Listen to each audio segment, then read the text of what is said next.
जय श्री हरि।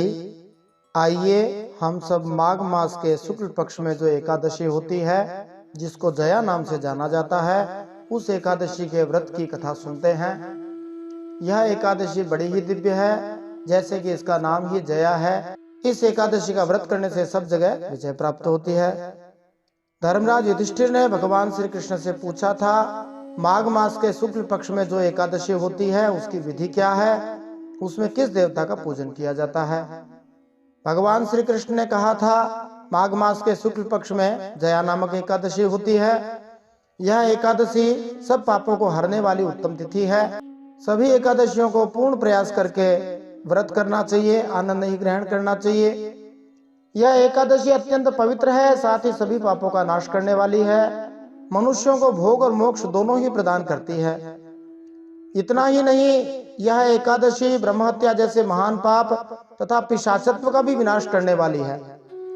तो यदि किसी के परिवार में भूत प्रेत पिशाच आदि की बाधा हो, कोई भूत प्रेत पिशाच बन गया हो, उनके कल्याण के लिए श्री भगवान के निमित्त यदि जया एकादशी का व्रत किया जाए और उस एकादशी का फल श्री भगवान के चरणों में अर्पित कर दिया जाए, तो जो भी भूत प्रेत पिशाच आदि परेशान कर रहे हैं उनकी मुक्ति हो जाएगी।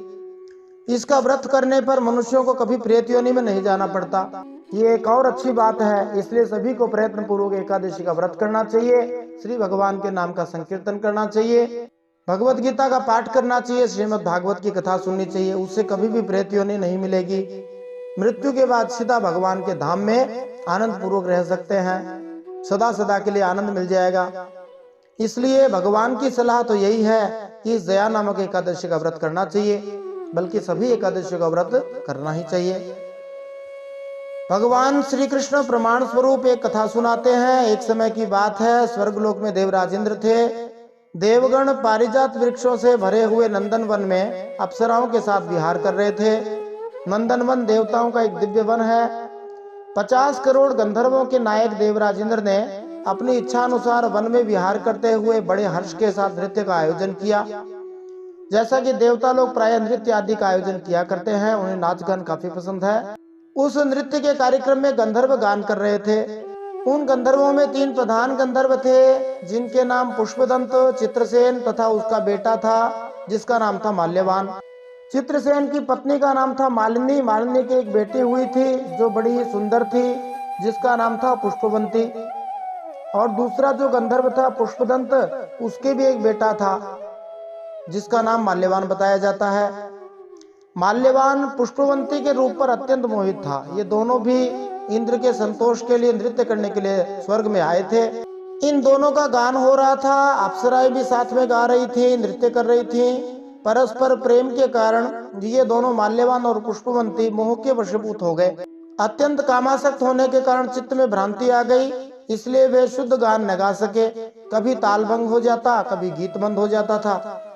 इंद्र ने इस प्रमाद पर विचार किया और इस कारण से अपना अपमान समझा और देवराज इंद्र क्रोधित हो गए। दोनों को शाप देते हुए बोले, ओ मूर्खो, तुम दोनों को धिक्कार है। तुम लोग पतित और मेरी आज्ञा का भंग करने वाले हो, अतः पति पत्नी के रूप में रहते हुए पिशाच हो जाओ। वैसे भूत प्रेत पिशाच तीनों लगभग एक जैसे ही होते हैं। तीनों ही प्रेत योनि भूत योनि मानी जाती है।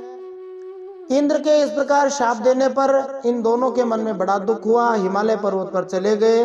पिशाच योनि को पाकर भयंकर दुख भोगने लगे।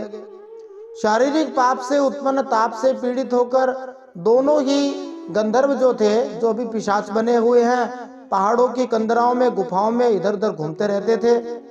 एक दिन पिशाच ने अपनी पत्नी पिशाची से कहा, हमने कौन सा ऐसा पाप किया है जिससे यह पिशाच योनि प्राप्त हुई है। नरक का कष्ट अत्यंत भयंकर है और पिशाच योनि भी बहुत दुख देने वाली है। निस्संदेह पिशाच योनि मनुष्यों की तुलना में शक्तिशाली होती है, परंतु उन्हें दुख भी बहुत पाना पड़ता है। इनका प्रायः मुंह जो है सुई जैसा होता है, इसलिए कुछ खा पी नहीं सकते, भूखा प्यासा रहना पड़ता है। इसलिए पूरा प्रयास करना चाहिए कि किसी प्रकार भी पाप न किया जाए। पाप नहीं करेंगे तो भूत प्रेत पिशाच की योनि नहीं मिलेगी। इस प्रकार चिंतामग्न होकर वे दोनों गंधर्व दुख के कारण सूखते जा रहे थे, जो भी पिशाच बने हुए थे। भगवान की कृपा से माघ मास में शुक्ल पक्ष की जो एकादशी होती है, जिसको जया नाम से जाना जाता है, उसका व्रत आ गया। उस दिन संयोगवश उन दोनों ने सब प्रकार के आहार त्याग दिए, जलपान तक नहीं किया, किसी जीव की हिंसा नहीं की, यहाँ तक कि फल भी नहीं खाया। निरंतर दुख से युक्त होकर वे एक पीपल के पास बैठे रहे। सूर्यास्त हो गया। उनके प्राण लेने वाली भयंकर रात उपस्थित हुई। प्रायः जो बहुत ज्यादा भूखे लोग होते हैं उनसे एक रात एक दिन भी भूखा नहीं रहा जाता। वे एक ही दिन भूखे रहने से मरने की स्थिति में आ जाते हैं। वैसी स्थिति इनके साथ हो गई। भूख के कारण रात को नींद नहीं आई। वे रति या कोई सुख भी नहीं पा सके। सूर्योदय हो गया। द्वादशी का दिन आया। उन पिशाचों के द्वारा जया के उत्तम व्रत का पालन हो गया। उन्होंने रात में जागरण भी किया था। एकादशी का व्रत करके यदि श्री हरि नाम संकीर्तन जप करके रात्रि में जागरण किया जाए तो उसका फल बहुत ज्यादा बढ़ जाता है। उस व्रत के प्रभाव से तथा भगवान श्री विष्णु की शक्ति से उन दोनों की पिशाचता दूर हो गई। पुष्पवंती और माल्यवान अपने पूर्व रूप में आ गए, गंधर्व बन गए। उनके हृदय में वही पुराना स्नेह उमड़ रहा था। उनके शरीर पर पहले जैसे अलंकार शोभा पा रहे थे। दोनों बड़े ही सुंदर लग रहे थे। विमान में बैठे सीधे स्वर्ग पहुंच गए। देवराज इंद्र के सामने जाकर उन्होंने प्रणाम किया। उन दोनों को इस रूप में उपस्थित हुआ देखकर इंद्र को बड़ा आश्चर्य हुआ। देवराज इंद्र ने पूछा, बताओ भाई, किस पुण्य के प्रभाव से तुम दोनों का पिशाचत्व दूर हुआ? तुम्हें तो मैंने शाप दे दिया था, फिर किस देवता ने तुम पे ऐसी कृपा करी जो तुम्हें पिशाच योनि से मुक्ति मिल गई? तब माल्यवान गंधर्व ने कहा, हे स्वामिन, भगवान श्री वासुदेव श्री हरि की कृपा से तथा जया नामक एकादशी के व्रत से हमारी पिशाचता दूर हुई है। तब देवराज इंद्र ने बहुत अच्छी बात कही कि जब भगवान श्री विष्णु प्रसन्न हो गए तो सब प्रसन्न हो गए। तो अब तुम दोनों मेरे कहने से अमृत पान करो। और जो लोग एकादशी के व्रत में तत्पर हैं और भगवान श्री कृष्ण के शरणागत होते हैं वे हमारे भी पूजनीय हैं। कितनी बढ़िया बात देवराज इंद्र कह रहे हैं। जो एकादशी का व्रत करते हैं और भगवान के शरण में रहते हैं उन्हें देवराज इंद्र भी अपना आदरणीय पूजनीय मानते हैं। इसलिए अवश्य प्रयत्न पूर्वक एकादशी का व्रत करना चाहिए, श्री भगवान के शरण रहना चाहिए। भगवान श्री कृष्ण युधिष्ठिर महाराज से कहते हैं, इस कारण एकादशी का व्रत अवश्य करना चाहिए। हे नृपश्रेष्ठ, जया ब्रह्महत्या का पाप भी दूर करने वाली है। जिसने जया एकादशी का व्रत किया है उसने सब प्रकार के दान कर लिए, संपूर्ण यज्ञों का अनुष्ठान कर लिया। कोई यदि दान नहीं कर सकता, यज्ञों का अनुष्ठान नहीं कर सकता, तो कम से कम इस एकादशी का व्रत कर ले और साथ में इस एकादशी के महात्म्य को पढ़ ले अथवा सुन ले तो उसे अग्निष्टोम नामक यज्ञ का फल मिलता है जो बहुत ही उच्च कोटि का यज्ञ है।